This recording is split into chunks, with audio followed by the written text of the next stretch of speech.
Chapter 8. The Most Important Person. Will stepped forward and held up his hands. Slowly the crowd quieted down. "Thank you all," he said, "and thank you to the most important person in all the world. She has graced us with her presence today." Will made a sweeping bow to a woman in a gallery above the stage. The woman wore a white dress with pearls. A veil covered her face. The woman stood up and slowly lifted the veil. She had pale, wrinkled skin and small, dark eyes. She wore a red wig. The audience members let out a gasp. Then they all fell to their knees. "Long live Queen Elizabeth," said Will. "Long live Queen Elizabeth," the crowd shouted. "Long live Queen Elizabeth," shouted Jack and Annie. The Queen smiled. Her teeth were all black. The audience didn't seem to mind. They cheered even louder. The Queen raised one hand and the crowd instantly hushed. "I thank you, my good people," she said, "and I thank you, all these good players, every one. Today they gave us a special kind of magic, the magic of theater. They turned the very daytime into night." "Oh, man," whispered Jack. "That was it, the special magic. Their search was over." The audience cheered again. When the actors left the stage, they gathered around Will to congratulate him on his success. Annie pulled Jack aside. "We found it," she said. "The magic." "I know," said Jack. "Will helped us. Let's thank him." "Later," said Annie. "First I have to show you something. I need your help, quick." Annie led Jack downstairs and outside. As people streamed away from the globe, the late afternoon sun was going down. "This way," said Annie. She headed for the patch of trees behind the theater. When she and Jack stepped into the gloomy shade, Jack saw an odd figure near a tree. A purple cape barely covered his furry back. A gold wig and a lion mask barely hid his furry head. Jack gasped. "The bear! You stole him!" "I had to," said Annie. "I went to the cart when no one was looking. I put a costume on him, so if we passed people on the way here, they'd think he was an actor." "But you can't just steal him," said Jack. "I wasn't stealing, I was saving," said Annie. "And I'm not sure what to do with him now. What do you think?" Just then the bear's owner charged into the woods. "Where is my bear?" he shouted. His face was red. He was scowling. "Thieves!" he yelled. "Give him back! I'm selling him to the fights." "No," said Annie, standing between the bear and the man. "He's a tame bear, not a fighter." "She's right," said Jack, jumping in. "And besides, bear fighting is dumb. Really dumb." "'Tis indeed," said a deep voice. Jack and Annie and the bear's owner whirled around. Will and Puck were standing at the edge of the woods. Chapter 9. Sweet Sorrow. "Tut, tut! You're a sorry sight, man," Will said to the bear's owner. "Trying to sell an old tame bear to the bear fights? Well, I've been planning to write a play with a part for a bear, so take this money for him and be gone." Will handed some gold coins to the bear's owner. The man's eyes grew wide. He laughed. "You can have 'em," said the man, and he took off. "Thank you, good riddance," said Will. Then he turned to Puck. "Take our new player to the stables. Tell him the actors they needn't be afraid of him. He's tamer than most of them." "Come this way," Puck said. He put his arms around the bear and gently led him out of the trees. "You'll love the stage, old man." "Bye, Puck. Bye, Dan," said Annie. Puck smiled and waved. The bear stared for a moment at Jack and Annie. He had a grateful look in his eyes. Then he lumbered off with Puck. "Thanks, Will, for helping Dan," said Annie, "and for helping us." "Thank you both for helping me," said Will. "You saved the day." "The night, you mean?" said Jack. "Indeed, the night," said Will. "Oh, here is your bag. You forgot it." He gave Jack his leather bag. Then he held up their 2 scrolls with their lines on them.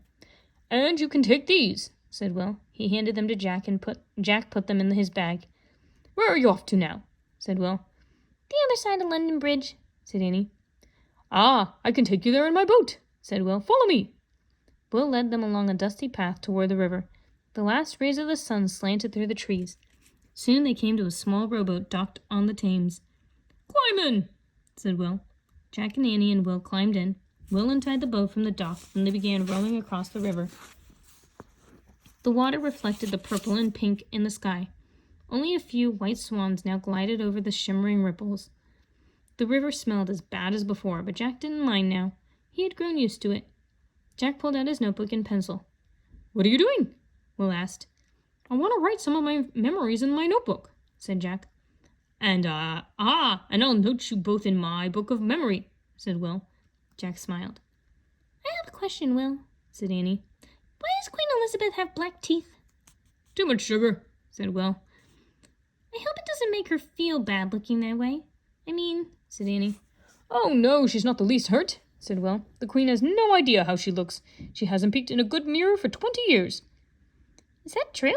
Said Annie. 'Tis, said Will. The Queen pretended to be young and beautiful, just as you pretended to be a boy, and the bear pretended to be an actor. You see, all the world's a stage. Jack liked that idea. He wrote it in his notebook. All the world's a stage. Jack looked up at London Bridge as they passed by. The shops on the bridge were closed now. The theater crowd was thinning out. The scary black birds were no longer on the rooftops. They had swooped down and were picking at the garbage left on the cobblestones. The show was over. By the time they came to the riverbank, night was falling, and it was much cooler. Will tied up his rowboat and climbed ashore with Jack and Annie. Thanks a lot, said Jack to Will. We can go the rest of the way by ourselves. Where do you live? Said Will. In Frog Creek, said Annie. What paths do you take? Asked Will. You'll never believe us, said Annie. We climb up the rope ladder to a treehouse in that tree over there, and we open a book. Then we make a wish, said Jack, and we go to the place in that book. Will smiled. Thy life's a miracle, isn't it? He said. Yeah, said Annie. Jack nodded. He liked the way Will looked at things. I have an idea, said Will. Why don't you both stay here instead? You can live and act at the Globe Theatre. I'll ask the Queen to exclude you from the law about girls going on stage, Annie, because you're a great talent, and I will teach you both to write plays. Really? Said Jack and Annie together. Jack couldn't imagine anything more fun. Then he thought of his parents back in Frog Creek. But our mom and dad, he said. We would really miss them. Will smiled. I understand, and I would miss you if you were them. He put his hand over his heart. So good night, and good night. Parting is such a sweet sorrow. Yes, 'tis, said Annie, nodding. Farewell, said Will. He waved. Jack and Annie waved back. Then Will turned on his heels and headed back to the rowboat. Jack and Annie walked to the rope ladder and climbed up the treehouse. When they got inside, they looked out the window. Will was rowing back across the Thames River. A single white swan glided across the ripples beside his boat. A silver moon was rising in the sky. At that moment, Jack did feel sweet sorrow. He wanted to stay in merry old England just a little longer. Wait, Will, he shouted, but Annie picked up the Pennsylvania book. I wish we could go home, she said. The wind started to blow. The treehouse started to spin. It spun faster and faster. Then everything was still. Chapter 10. Our Will. Jack opened his eyes. They were wearing their own clothes again. A lightning bug blinked inside the growing darkness of the treehouse. Annie picked up Morgan's note. She repeated the rhyme. To find a special magic, you must step into the light, and without wand, spell, or charm, turn daytime into night. We found the special magic, said Annie. Theater magic. Yep, said Jack. He opened his backpack. He and Annie took out the 2 scrolls Will had given them. When they unrolled them, Jack saw that Will had written something, and he read aloud. Thank you both for helping me. Your friend, William Shakespeare. William Shakespeare? Said Annie. I've heard that name before. Me too, said Jack. He took out their research book. He looked up Shakespeare in the index. He turned to a page and read aloud. William Shakespeare lived from 1564 to 1616. He wrote 37 plays and many sonnets and other poems. Many people think he was the greatest writer who ever lived. The greatest? Said Annie. Our Will? Oh, man, whispered Jack. He stared in amazement at William Shakespeare's autograph. Hey, we can leave our scrolls with Morgan's note, said Annie. It'll prove to her we found special magic. They put their 2 scrolls next to the note on the floor. Then they climbed down the rope ladder. When they started walking through the woods, a breeze blew, shaking the tree leaves. Shadows shifted. Birds called from hidden places. Remember the enchanted woods? Annie said in a hushed voice. The fairy queen and fairy king. Jack smiled and nodded. And Puck, the merry wanderer of the night, said Annie. And Will, our Will. Jack nodded again. I had a great time, said Annie. Didn't you? Jack sighed.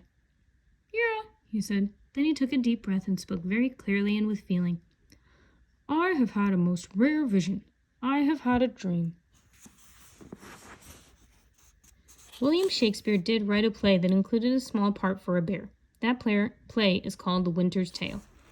Queen Elizabeth's teeth were black from eating too much sugar, as were the teeth of many other people from that time. One of the Queen's ladies-in-waiting wrote that the Queen was not given a clear mirror to look at herself for the last 20 years of her life. There is no historical evidence that Queen Elizabeth I ever visited the Globe Theatre. It is believed, though, that she liked Shakespeare's plays very much and that A Midsummer Night's Dream was performed at her palace for her and her court. Today, the place where theaters sell tickets is called a box office. That's because in Shakespeare's time, people dropped their admission money into a box held at the door.